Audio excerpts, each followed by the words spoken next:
Hello, welcome back to the channel, and this is a channel where we give you reviews, playthroughs, unboxings, and we generally like to talk a load of bollocks about tabletop gaming in general. And in this video we're going to be counting down our top 10 racing games of all time. And remember, if your top 10 racing games aren't on this list, that's because A, we haven't played them, or B, we think they're complete and utter dog shit. So remember, if you're new here, then please consider subscribing to this channel, hit the like button, all that YouTube bullshit. See you after this. Bollocks. So this is our countdown of our top 10 racing games. A couple of things before we start. We're not going to be talking about any horse racing games here. We're not going to be talking about games like Winner's Circle, Horse Fever, Long Shot, or any of that sort of shit. We're going to be talking about games where you are racing to get to the finish line, not like betting games like Camel Up and all that shit, right? Got that?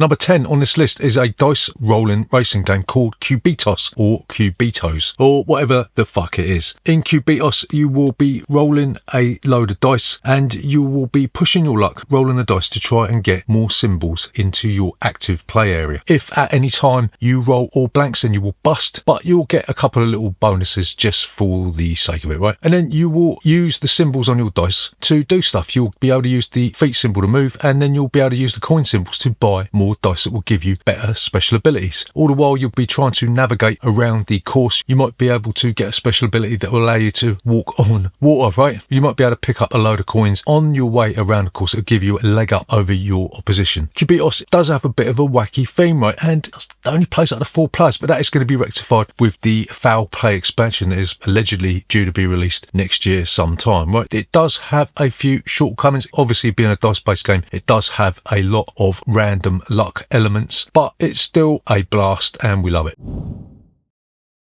So number 9 on our list of our top 10 racing games of all time is a game that is designed by Bruno Cathala and sees you race around the island of Jamaica. It's Jamaica, you fucking idiots. In this game, you'll be rolling 2 dice. You'll choose whether to put one in the day slot and the other one in the night slot, and then the numbers on the dice will determine the strength of the actions that you get when you play a card from your hand, right? You'll be able to buy guns that will allow you to blow up other players. You'll have to get food to feed your crew, right? And you'll be able to get gold that will allow you to pay a penalty when you land on a certain spot. There's also Pirates Coves where you can get booty, right? And you'll be racing around the island trying to get to Port Royal before your opponents, right? This game is lavishly produced. It does have a stupid map that was designed by a complete and utter fuckwit. But if you add in the crew expansion, it gives you even more options. It was a second edition. We haven't played it because generally speaking, not all the time, but generally speaking, we don't buy games that we already own. But Jamaica is a lavishly produced feast of racing, right? Number 8 on this list is a game that is a cycling game. It is Flamme Rouge. In this game, you'll be playing cards from your hand to move your cyclist forward, but you can have 2 cyclists, right? Each of these cyclists acts a little bit different. You'll be playing cards on one or the other. You'll be trying to navigate different types of terrain. You've got the Peloton expansion. It adds a 6th player and adds even more bits and bobs. And then there's the Meteo expansion, which adds weather conditions and all that sort of stuff. Flamme Rouge is quite a strategic game. And if you're playing with 6 players, it gets really, really crowded on the courses, which adds to the level of chaos, right? It's like a card-based version of the German classic Reif und Breit, which was a roll and move game, right? But this uses cards instead. It's got that 60s Tour de France feel to it, right? One of the reasons we like this so much is because it's quick. If this was a long drawn-out affair, then it would be going straight into the recycle bin. But as such, it's a light game that we can just drag out, have a couple of games out, and then throw it back on the shelf, right?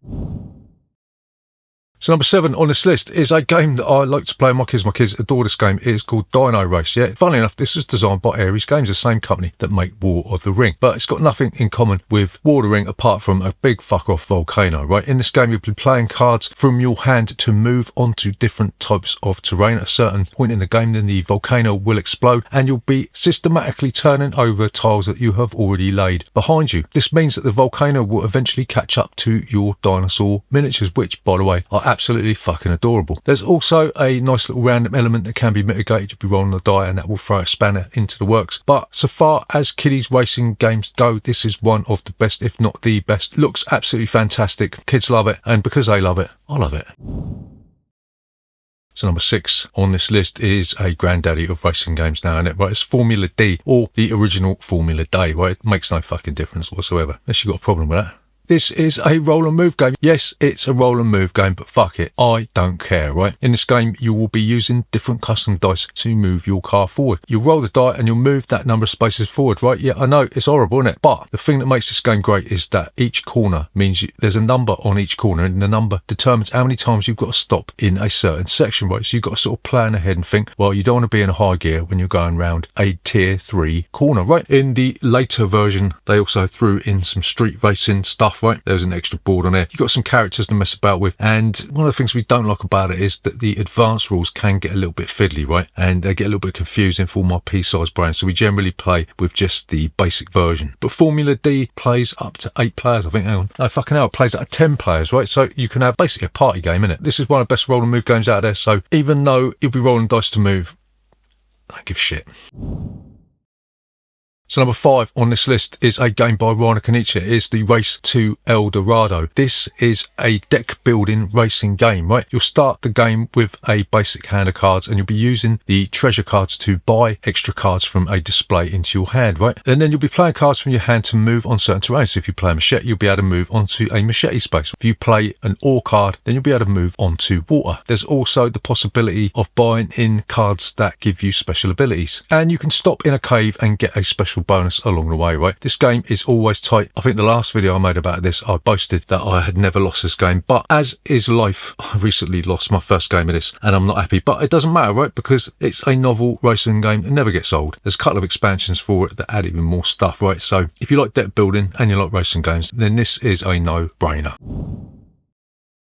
So number 4 on this list is a lesser known title called Powerboats, right? In Powerboats, you'll be using these weird shaped dice to move around these buoys that are on the board. Not those sort of buoys, but like the floaty ones, yeah? This is a fantastic example of minimalist design, right? The components are complete and utter shit. The board looks boring. The plastic powerboats are really, really fiddly. And the dice are just like weird. It's like they've been beamed down from some sort of alien world. The thing that makes this game great, you are forced into making crazy decisions, right? You can add to your dice pool, which means your powerboat is going to be going faster, or you can take dice away from your pool, but you can't do that before you've rolled them, right? So dependent on what you roll, that's how far your powerboat is going to move, right? And you've got to decide which way you're going to turn before you roll the dice. So it might be the case that you add dice to your pool and then you roll them, you go further than you wanted to, and you end up crashing into a duck island. Powerboats is an absolutely fantastic laugh. It is so funny watching your opponents push their luck too far and turn their powerboat into a pile of shit. And